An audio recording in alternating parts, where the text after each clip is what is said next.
In the face of the growing horror in the Middle East, we are acting to keep alive the possibility of peace and a two-state solution.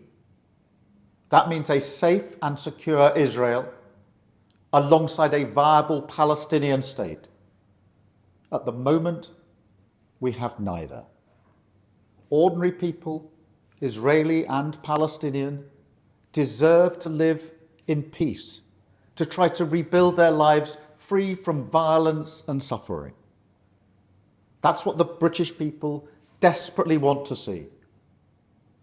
Yet, almost 2 years after the barbaric attacks of October the 7th, hostages are still held by the terrorists of Hamas. Recent images show the hostages suffering and emaciated. Hamas even refuse to release all the bodies of the dead. I have met British families of the hostages. I see the torture that they endure each and every day, pain that strikes deep in people's hearts across Israel and here in the United Kingdom. The hostages must be released immediately, and we will keep fighting to bring them home. Let's be frank. Hamas is a brutal terror organisation. Our call for a genuine two-state solution is the exact opposite of their hateful vision. So we are clear, this solution is not a reward for Hamas, because it means Hamas can have no future, no role in government, no role in security. We have already prescribed and sanctioned Hamas, and we will go further. I have directed work to sanction other Hamas figures in the coming weeks. Meanwhile, the man-made humanitarian crisis in Gaza reaches new depths.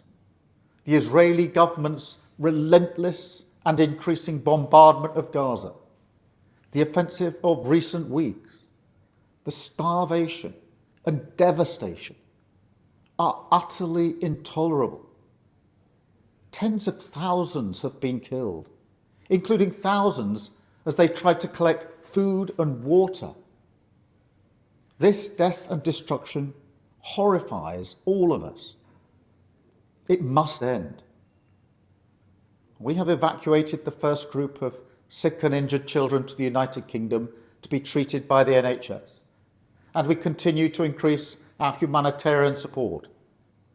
But still, nowhere near enough aid is getting through.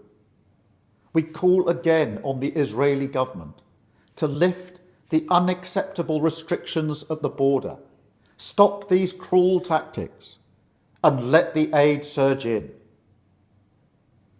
With the actions of Hamas, the Israeli government escalating the conflict, and settlement building being accelerated in the West Bank, the hope of a two-state solution is fading. But we cannot let that light go out. That is why we are building consensus with leaders in the region and beyond around our framework for peace. This is a practical plan to bring people together behind a common vision and a series of steps, including the reform of the Palestinian Authority, that takes us from a ceasefire in Gaza to negotiations on a two-state solution. We will keep driving this forward. As part of this effort, I set out in July the terms upon which we would act in line with our manifesto to recognise Palestinian statehood. That moment has now arrived. So today, to revive the hope of peace and a two-state solution, I state clearly, as Prime Minister of this great country, that the United Kingdom formally recognises the State of Palestine. We recognised the State of Israel more than 75 years ago as a homeland for the Jewish people. Today, we join over 150 countries who recognise a Palestinian state also. A pledge to the Palestinian and Israeli people that there can be a better future. I know the strength of feeling that this conflict provokes. We have seen it on our streets, in our schools, in conversations we've had with friends and family. It has created division. Some have used it to stoke hatred and fear, but that solves nothing. Not only must we reject hate, we must redouble our efforts to combat hatred in all its forms.